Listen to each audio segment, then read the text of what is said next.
حتیٰ کہ بیماریوں کو بھی وہ بیماری نہیں سمجھتے تھے. جیسے آج یورپ جادو ٹونے پر یقین نہیں رکھتا, ہر چیز کو بیماری کہتا ہے. اس زمانے میں ہر بیماری کو وہ جادو سمجھتے تھے, شیطان سمجھتے تھے. بیماری کا ان کو ادراک بھی نہیں تھا. اسلام میں جو فقہا پیدا ہوئے, جو اطباء پیدا ہوئے, جو سائنسدان پیدا ہوئے, انہوں نے بیماری کے متعلق بہت سارے تحقیقات پیش کیے. صرف یہ بات میں عرض کرنا چاہوں گا کہ قرآن اس زمانے میں نازل ہوا ہے جب علم کا وجود زیادہ نہیں تھا لوگوں کے پاس, اتنا کہ کوئی اکا دکا لکھنا جانتا تھا.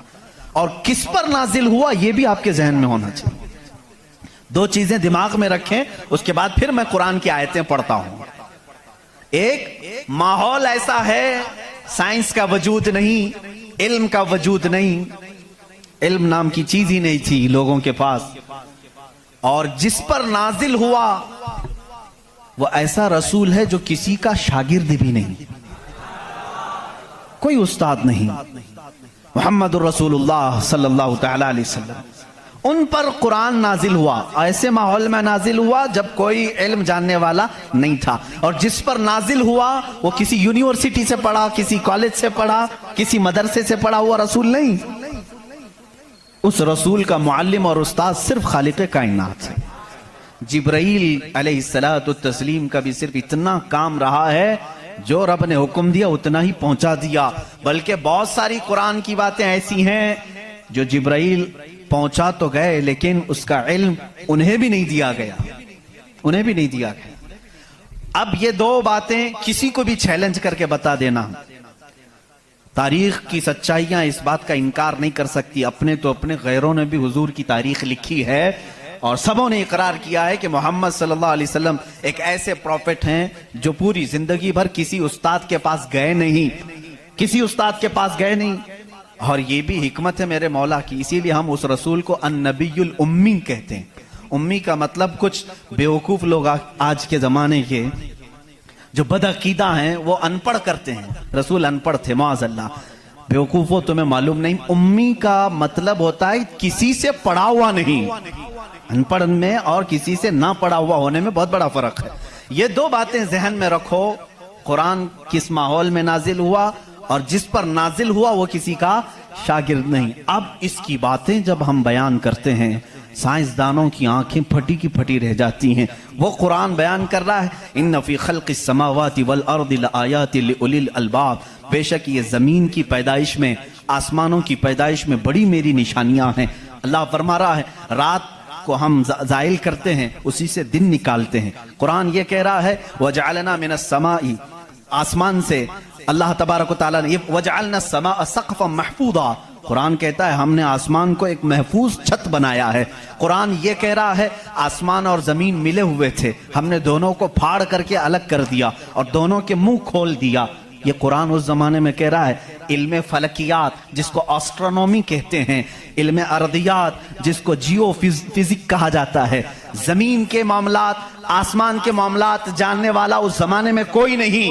اس وقت قرآن کہہ رہا ہے آسمان و زمین ملے ہوئے تھے, ہم دونوں کو پھاڑ دیے, ہم نے ان دونوں کو پھاڑ دیا اور دونوں کے منہ کو کھول دیا. اب کا سائنس کہتا ہے زمین و آسمان کو دیکھنے کے بعد ایسا لگتا ہے کہ یہ گیلیکسی میں ملا ہوا ایک سیارہ تھا اور یہ پھر زمانے کے بدلتے بدلتے آسمان الگ ہو گیا, زمین الگ ہو گئی. اب کا سائنس یہ کہتا ہے. اور پھر یہ بند نہیں ہے, جیسے ہماری چھت بند ہے, اوپر سے پانی ڈالو تو نیچے کچھ نہیں آئے گا, نیچے کے فرشی بھی بند ہے, نیچے زمین سے کوئی چیز یہاں مسجد میں نہیں نکلے گی. سائنس اب یہ کہہ رہا ہے آسمان میں جگہ جگہ سوراخ ہیں, منہ کھلا ہوا ہے, زمین میں بھی جگہ جگہ سوراخ ہیں, دکھنے والے نہیں, یہ کھلا ہوا ہے. اس کا مطلب میں بھی سمجھ نہیں پایا تھا, آسمان کھلا ہوا ہے, زمین کھلا ہوا, منہ کھلا ہوا ہے, کیا مطلب؟ کہا کہ اللہ تعالیٰ جب چاہے آسمانوں پر پانی ڈالے تو اپنا منہ کھولتا ہے, بارش برستی ہے, اور زمین کا منہ کھلا ہے. اس کا مطلب یہ ہے تم جہاں پر بھی جتنی گہرائی میں بھی زمین کے بیج ڈالو, اس کا منہ کھلا ہے, وہ سینہ پھاڑ کر باہر آتا ہے. اگر زمین بند ہوتی تو کوئی چیز زمین سے باہر نہیں نکلتی, زمین سے کوئی چیز باہر نکلتی ہے, اس کا مطلب ہے کہ ان کے منہ کھلے ہوئے ہیں. سائنس نے اب بھی کہا کہ آسمان کا منہ کھلا ہوا ہے، زمین کا منہ کھلا ہوا ہے۔ قرآن کس ماحول میں نازل ہوا ہے؟ جب سائنس کا وجود نہیں۔ ہاں اگر تم یہ کہتے شاید محمد صلی اللہ تعالی علیہ وسلم بہت بڑے کسی سائنسدان کے شاگرد ہوں گے تو تمہارے تاریخ لکھنے والے ہی تمہارے چہرے پر زناٹے دار تھپڑ ماریں گے، اس لیے کہ وہ رسول اپنی 63 سالہ زندگی میں کبھی کسی کے شاگرد نہیں ہوئے، حتیٰ کہ سید الملائکہ کے بھی وہ شاگرد نہیں ہوئے۔ قرآن یہی کہہ رہا ہے زمین کی پیدائش میں، آسمان کی پیدائش میں میری نشانیاں ہیں۔ عزیزان گرامی، اب میں وہ نشانیاں گناؤں بہت طویل وقت درکار ہے۔ کبھی آپ نے محسوس کیا کہ آسمان اللہ کی نشانی ہے؟ اللہ کی نشانی ہے۔ دیکھیں یہاں سب سے بڑی بات، قرآن میں کئی جگہوں پر یہ بات آئی ہے، افلا تتدبرون، افلا یتدبرون، افلا تعقلون، افلا تتفکرون۔ اس کا مطلب ہوتا ہے کیوں تم غور و فکر نہیں کرتے، کیوں تم سوچتے نہیں، کیوں تم تحقیق نہیں کرتے، ریسرچ نہیں کرتے؟ رب تعالیٰ بار بار یہ فرما رہا ہے۔ یہ کس کے لیے ہے؟ میں ان لوگوں کے لیے کہتا ہوں جو ایک خدا کو چھوڑ کر کروڑوں کے سامنے جھک رہے ہیں۔ میں ان سے کہتا ہوں تم سوچتے کیوں نہیں؟ کون ہے تمہیں پیدا کیا ہے؟ کون ہے جو تمہیں بنایا ہے؟ قرآن دعوت دے رہا ہے ان کو سوچنے کی۔ میرا یقین یہ کہتا ہے جو بھی انسان اس کائنات میں ہے اللہ نے اسے اتنی عقل ضرور عطا کی ہے کہ اگر وہ سوچنے پر آ جائے تو اپنے رب تک ضرور پہنچے گا۔ اگر وہ غور و فکر کرنے پر آ جائے تو جھوٹے خداؤں کو چھوڑ دے گا۔ ایک صحابی ہیں حضور صلی اللہ تعالی علیہ وسلم پر ایمان لانے کے بعد وہ کہتے ہیں حضور ایام جہالت میں ہمارے سے دو ایسے معاملات ہوئے، ایک واقعہ یاد کرتا ہوں تو رونا آتا ہے اور ایک واقعہ یاد کرتا ہوں تو ہنسی آتی ہے۔ جہالت میں ہم کچھ ایسے کام کرتے تھے اسلام لانے سے پہلے کہ کچھ ایک واقعہ ایسا ہے کہ ہم رو پڑتے ہیں یاد آتی ہے تو، اور ایک واقعہ ایسا ہے کہ وہ یاد آتی ہے تو ہنس پڑتے ہیں۔ حضور نے پوچھا وہ دونوں کیا ہیں؟ انہوں نے کہا جہالت میں جب ہمارے گھر بیٹی پیدا ہوتی تو ہم اس کا گلا مروڑ کر دفن کر دیتے تھے۔ ہم نے اپنے ہاتھوں سے کئی بچیوں کو دفن کیا، وہ جب بھی یاد آتا ہے تو رو پڑتے ہیں، رونا آتا ہے۔ ہنسی کس بات پر آتی ہے؟ وہ کہتے ہیں ہم جب سفر پر نکلتے تھے تو ہمارے جو خدا ہوتے تھے ان کو آٹے کا بنا لیتے تھے، ہم ویسے تو مٹی کا بناتے ہیں اور پھر پانی میں ڈبوتے ہیں۔ ان کی ذریت آج بھی موجود ہے۔ عرب والوں میں اگر میں بیان کروں کہ ہاتھوں سے خدا بنائے جاتے ہیں تو انہیں یقین نہیں آتا، ہندوستان والوں کو بہت جلدی یقین آئے گا۔ تو وہ صحابی کہتے ہیں ہم آٹے کے بناتے تھے، ان کے جو خدا ہوتے تھے وہ آٹے کے بناتے تھے، کیونکہ مٹی کا پتھر کا اٹھا کر لے کر جانے میں بوجھل ہوتا تھا، وزن ہوتا تھا، اتنے بڑے خدا کو کہاں لے کر کے گھومتے رہے۔ وہ صحابی کہتے ہیں ہم آٹے کا بنا کر لے جاتے۔ پھر ہنسی کس بات پر آتی ہے؟ کہتے ہیں اگر سفر میں زیادہ بھوک لگتی کبھی اس کا ہاتھ توڑ کے کھا لیتے تھے، کبھی اس کا پیٹ کاٹ کے کھا لیتے تھے، کیونکہ آٹے ہی کا تھا۔ آج بھی لوگ کرتے ہیں، شکر کا بناتے ہیں۔ بہرحال تو وہ صحابی کہتے ہیں مجھے ایام جہالت کی یہ باتیں یاد آتی ہیں تو میں ہنس پڑتا ہوں۔ خیر میں اور تفصیل میں نہیں جاؤں گا۔ عزیزان گرامی، غور و فکر کرنے کی جس کے اندر عادت ہوگی وہ انت وشواس، صرف پھیلے ہوئے بے یقینی پر ایمان نہیں لائے گا۔ آج بھی بہت سارے ایسے نیوٹرل قسم کے لوگ ہیں جو مسلمان نہیں ہیں، میں جانتا ہوں ان کو، وہ خود آئیڈل ورشپرز نہیں ہیں، وہ خود اس بات کا انکار کرتے ہیں کہ اپنے ہاتھوں سے بنائی ہوئی چیز کی عبادت کیسے کی جائے۔ ہم اس پاور کو مانتے ہیں جو ہماری آنکھوں میں نہیں آتا مگر ہم سب کو دیکھ رہا ہے۔ ایسے لوگ بھی ہیں۔ ہاں اگر کوئی اس طرح کا موحد ہے، وہ اللہ کی وحدانیت کو تسلیم کرتا ہے تو اس کے ہدایت کی بھی امید ہے۔ میں یہ کہہ رہا تھا آسمانوں اور زمینوں میں اللہ نے فرمایا میری نشانیاں ہیں، غور و فکر کرنا چاہیے۔ نشانی کیسے؟ پوری دنیا کے بہت ترقی یافتہ سائنس سے میرا یہ چیلنج ہے، میری یہ بات کا یہ چیلنج ہے، بہت تم نے ترقی کی لیکن ایک ایسی چھت بنا کر کے دکھاؤ جس کا کوئی پلر نہ ہو، ہوا میں چھت قائم کر کے دکھاؤ، اور وہ بھی اتنی موٹی ہونی چاہیے، اتنی موٹی کہ جس کے بارے میں حضور اکرم صلی اللہ علیہ وسلم نے فرمایا کہ اس کی موٹائی 500 سال اگر کوئی گھوڑا دوڑے تو طے نہ ہو پائے۔ وہ آسمان کی موٹائی، میں اتنی موٹائی کی بات نہیں کرتا ہوں، 1 کلومیٹر چوڑی ہی کوئی بنا کر کے دکھا دیں۔ سائنس ہمارا بہت ترقی کر چکا ہے،